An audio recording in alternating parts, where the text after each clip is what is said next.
பார்க்க போகலாமா? ஸோ இன்றைக்கி வந்து முக்கியமான நாளான சித்திரை தேரோட்டம் நம்ம பார்க்குறக்காண்டி போகிறோம்.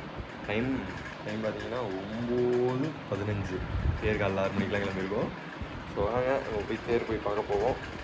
லேட் ஆகிடுச்சு. வெயிலுக்கு சன்ஸ்க்ரீன்லாம் போட்டு கிளம்பணும்னா சன்ஸ்க்ரீமே தாக்கி அந்தளவுக்கு வெயில் அடிக்குது.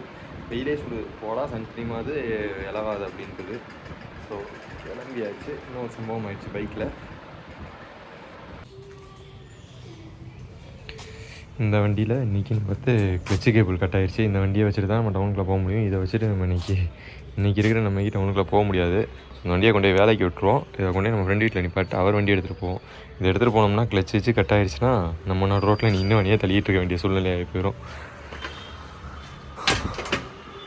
இந்த நிலைமைக்கு இவன்லாம் எடுத்துகிட்டு டவுனுக்குள்ளே ஆணியை கூட பிடுங்க முடியாது. வாங்கி வச்ச ஜாமான் ஃபுல்லாக. நாமளும் அங்கே வந்து கரெக்டாக வண்டியை எடுத்துகிட்டு நேராக நம்ம இப்போ எங்கே போகிறோம் அப்படின்னு பார்த்தீங்கன்னா சாப்பிட போகிறோம். சாப்பிட்டுட்டு தான் அடுத்த வேலை பார்க்க போகிறோம். ஏன்னா இப்போவே கண்ணை கட்ட ஆரம்பிக்குது. நம்ம வந்து இப்போ பாலத்துக்கு மேலே போகாமல் பாலத்துக்கு கீழே நிழல்லே போயிட்டு ரிசர்வ் லைனில் போய் அம்மனில் போய் சாப்பிட்டுட்டு அப்படியே நேராக நம்ம போயிட வேண்டியதான். அம்மனை விட்டோம்னா அடுத்த ஹோட்டலே கிடையாது சாப்பிட்றதுக்கு ஒரு நல்ல ஹோட்டலு. ஸோ நம்ம அப்படியே பாலத்துக்கு கீழே நிழல்லே போயிட்டு அப்படியே சாப்பிட்டுட்டு அதுக்கப்புறம் நம்ம வந்து சாமி பார்க்க சிம்மக்கல் போகலாம். இப்போ மட்டும்தான் இந்த இடத்த இப்படி பார்க்க முடியும். எதிர் சேவை அன்னைக்கு ஒரு பிட்டு நகல முடியாது, அந்த அளவுக்கு கூட்டமாக இருக்கும். மண்டபப்படியெல்லாம் ரெடி ஆகிட்டுருக்கு. ரோடெல்லாம் க்ளீன் பண்ணி எல்லாம் பக்காவாக ப்ளீச்சிங் பவுடர் போடுறதுக்கான சூழ்நிலைக்கு வந்துருச்சு. நாம் இப்போ கடைசியாக எங்கே வந்துட்டோம் அப்படின்னு பார்த்தீங்கன்னா சிம்மக்கல் வந்துட்டோம். வண்டியை கொண்டாந்து நிப்பாட்டிட்டு சாமி எங்கே இருக்குதுன்னு இப்போ தேட போகிறோம். இதுக்கு மேலே வண்டி கொண்டு போகலாம், ஆனால் ரிட்டன் வரையில் எடுக்கிறதுக்கு சிரமமாக போயிடும்ன்றதுக்காண்டி தான் இங்கே நோக்கிலே வண்டியை நிப்பாட்டு நாங்களும் அப்படியே நடக்க ஆரம்பிச்சிட்டோம். ஏன்னா பேரியேடு போட்டு தான் லெஃப்ட் சைடு ஃபுல்லாமே வச்சுருக்காங்க பாருங்கள்.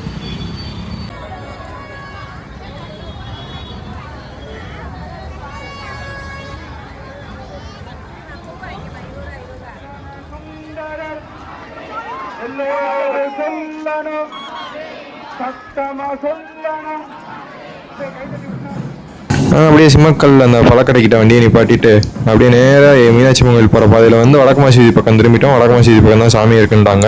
ஸோ அதனால் இந்த பக்கம் திரும்பி அப்படியே நடந்து போய்க்கிருக்கோம். பார்த்தீங்களா ஃபேனு, இந்த அல்மோனாரா அப்படின்ற ஒரு பிராண்டு. இந்த ஃபேனை நீங்கள் நிறைய இடத்துல பார்த்துருப்பீங்க. 4 ஃபேனு ரெண்டு பக்கம் மாட்டி எல்லாத்துக்கும் எப்படி காற்று கொடுத்துட்டு இருக்காங்க பாருங்கள். அந்த ஃபேன் ஃபாஸ்ட்டாக சுற்றுது, கேமராவில் அப்படி தெரியுது. ஆமாம், பார்த்தீங்கன்னா நம்ம பசங்க அதை விட்டு நகல மாட்டேன்றாங்க. அடிக்கிற வெயிலுக்கு குழுன்னு இருக்குன்னு அதிலே நின்றுக்கிறாங்க, போக மாட்டேன்றாங்க. பார்த்தீங்களா நம்ம பயிலுக.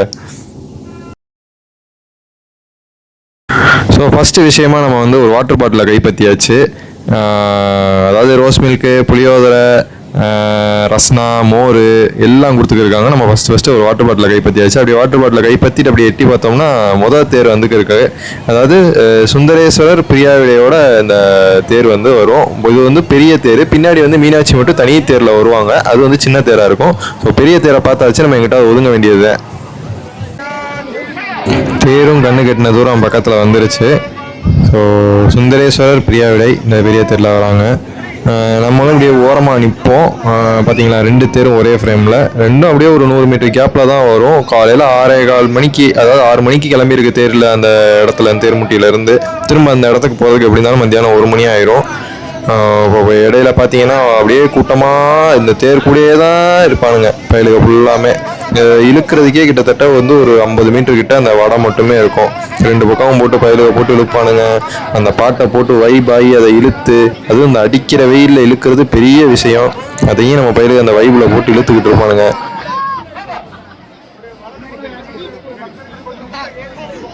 சொன்ன மாதிரி இந்த திருவிழா ஆரம்பித்து சாப்பாடுக்கு பஞ்சமே இருக்காது மதுரைக்குள்ளே. பார்த்தீங்களா வாட்டர் பாட்டிலு, கொஞ்சம் தூரம் தள்ளி போனீங்கன்னா ரோஸ் மில்க்கு, ரஸ்னா, புளியோதரை, இன்னொரு பக்கத்து புளியோதரை. ஸோ வந்தீங்கன்னா வயிறார சாப்பிட்லாம், வயிறு முட்டை சாப்பிட்லாம். வாட்டர் பாட்டிலு வந்துக்கிட்டே இருக்கும். ஆமாம், என்ன ஒன்று அப்படியே குடிச்சிட்டு கீழே போட்டு போயிடுவாங்க. அது ஒன்று தான் பெரிய இதாக இருக்கும். ஸோ அப்படியே சாமி அப்படியே மெல்ல வரும். ஒரு 10 மீட்ரு வரும் ஒரு பிரேக்கு, 10 மீட்ரு வரும் ஒரு பிரேக்கு. ஏன்னா அவ்வளோதான் இழுக்க முடியும்.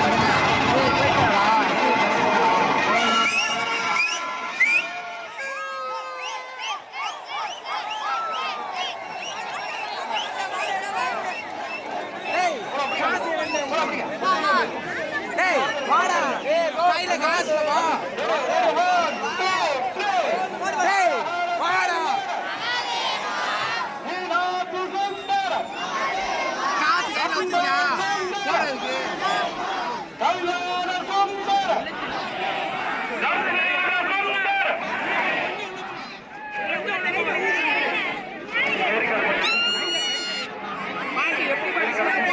நான் நின்ன இடத்துல இருந்து ஒரு அண்ணன் வந்து பாக்கெட்டில் இந்த ரசனா இருக்கும்ல, அந்த ஜூஸ் கலர் கலராக கொடுத்துக்கிட்டே இருந்தார் எல்லாத்துக்கும். ஆனால் இங்கே இருக்கிறவங்க எல்லாம் தூக்கி போடாதீங்க, கையில் கொடுங்க, ஏன்னா உடஞ்சிரும் அப்படின்னு சொல்லி இது பண்ணிருக்காங்க. ஆனால் அவர் அதையும் இது பண்ணாமல் கையில் கொடுத்தோம்னா எல்லோரும் அப்படியே பறிச்சிருவாங்க, எதுவும் பண்ண முடியாது. அதனால் அவரும் தூக்கி போட்டே இருந்தார். அவ்வளோதான், அந்த வடம் வந்துருச்சு. வடத்தை எடுத்துகிட்டு வராங்களா, இன்னும் தேர் இன்னும் பக்கத்தில் வரல. நம்ம வந்து ஸோ இந்த 2 சாமிகள் ஊஞ்சல் அப்படியே இருப்பாங்க, அலங்கரித்து வந்திருப்பாங்க. இன்றைக்கி ஃபுல்லாக 4 மாசி வீதியும் சுற்றி போவாங்க. சுற்றி போனாங்கன்ட்டா இன்றைக்கி சாயந்தரம் அங்கிட்டு ஒருத்தர் கிளம்பிடுவார். அவர் கிளம்பையில் கெட்ட அலப்பறையாக இருக்கும் அங்கிட்டு. இவங்க காலையிலையோடு இவங்க கோட்டா மத்தியானம் முடிச்சுருவாங்க. அவர் சாயந்தரம் ஆரம்பிச்சிருவார். இது அலர்வயிலேருந்து கிளம்புவார். அலர்வயிலேருந்து கிளம்புனார்னா நெடுக ஒரே இதாக தான் இருக்கும். ஸோ சாமியும் பக்கத்தில் வந்துருச்சு. பக்கத்தில் வர வர எங்களை ஃபுல்லாக அப்படியே மேலே ஏற்றிட்டாங்க. அவ்வளோதான், நான் கீழே நின்றுட்டேன், அப்படியே திண்டு மேலே ஏறி நிற்கிறேன். டயாச்சு. தேரோட சக்கரத்தை பார்த்தீங்களா எத்தா பெருசாக இருக்குன்ட்டு. அது பக்கத்தில் போனாலே ஒரு வைப்ரேஷன் வரும். அந்த தேரோட சக்கரத்து பக்கத்தில் போனாலே ஒரு வைப்ரேஷன் வரும், பயங்கரமாக இருக்கும் அது. அதாவது இந்த தேர் வந்து நாயக்கர் காலத்தில் இருந்து இந்த திருவிழா வந்து கொண்டாடிக்கிட்டு இருக்காங்க. இது என்ன அப்படின்னு பார்த்தீங்கன்னா, மீனாட்சியோட கல்யாணம் முடிஞ்ச அடுத்த நாள் வந்து ஊர்வலம் வருவாங்க, அதாவது நகர்வலம் வருவாங்க. அதை தான் அந்த வந்து தேராக இது பண்ணுறாங்க. இதை பார்க்குறதுக்கு தான் அவங்க அண்ணன் வந்து இன்றைக்கி சாயந்தரம் ஊர்லேருந்து கிளம்புவார். போன வாட்டிலாம் அந்த பாட்டை வந்து ஃபுல்லாக போட்டாங்க. ஆனால் இந்த வாட்டி வந்து பாட்டை வந்து போட்டு ஒரு 5 செகண்டு 10 செகண்ட் போட்டு கட் பண்ணுறாங்க. ஏன் என்ன ஏதுன்றது தெரில. ஒரு 4 பாட்டு தான், 4 ஒன்று 5 பாட்டு இருக்குது. அந்த 5 பாட்டு தான் இந்த திருவிழா முழுக்க.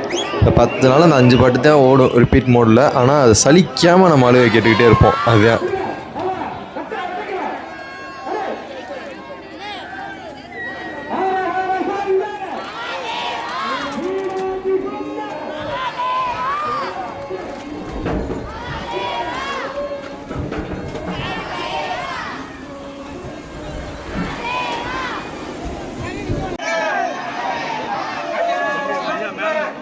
முதல் தேர் முடிஞ்சோடனே அதே இடத்துலேயே நாங்கள் செட்டில் ஆகிட்டோம். ஏன்னா 2வது தேரும் பக்கத்தில் வந்துருச்சு. இதுக்கு மேலே உள்ளே போகணுன்னா ரோப் போட்டிருப்பாங்க. ரோப்பை தாண்டி நம்ம போக முடியாது. அப்புறம் கூட்டத்துக்குள்ளே மாட்டிக்கிட்டோம்னா சிக்கி சின்ன மாதிரி சாமியும் பார்க்க முடியாது. அப்புறம் போலீஸ் ஸ்டாடி தான் வாங்கணும்.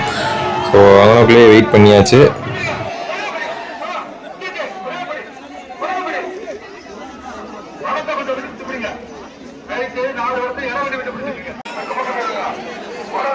விஷயம் என்ன அப்படின்னு பார்த்தீங்கன்னா, ஒரு சின்ன சம்பவம் ஆயிடுச்சு. அப்படியே தேர் வரையில் கொஞ்சம் அந்த பக்கம் போயிடுச்சு, லெஃப்ட் சைடு போயிடுச்சு. அப்படியே போஸ்ட் மரத்தை ஒட்டி நிற்கிது. ஸோ அதை இங்கிட்ட மாற்றி இப்போ இழுக்க போகிறாங்க. அதான் இப்போ பெரிய ஒரு டாஸ்கே. எப்படி பண்ணுறாங்கன்றதை பாருங்களேன். அதுக்கு ஆப்போசிட் சைடில் இழுக்கணுன்றதுக்காண்டி எல்லோரும் இந்த பக்கம் வந்துட்டாங்க, நாங்கள் நிற்கிற பக்கம். இப்போ எங்களை போட்டு அப்படியே இன்னும் உள்ளே ஏற்றுறாங்க. இதுக்கு மேலே எங்களுக்கு உள்ளே போகிறதுன்னு எங்களுக்கு தெரில.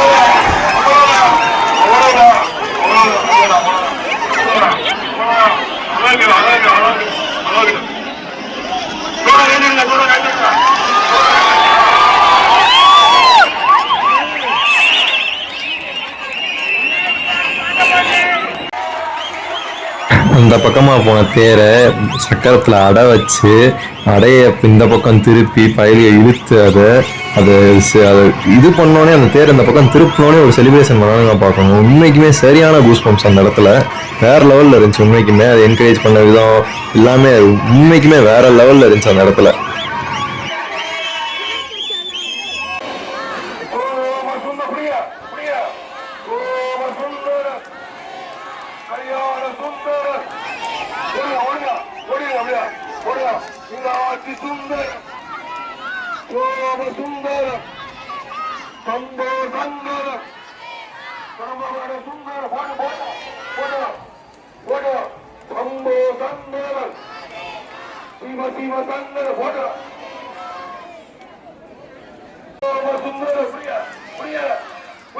ஸோ 2வது தேர் சாமியும் பார்த்தாச்சு. இங்கேனக்குள்ள இருந்தோம்னா நம்ம சாமி பார்க்க முடியாது. ஒரு 20 மீட்டர் 30 மீட்டர் கிட்ட வரையிலே நம்ம சாமி தெளிவாக பார்த்துடலாம்.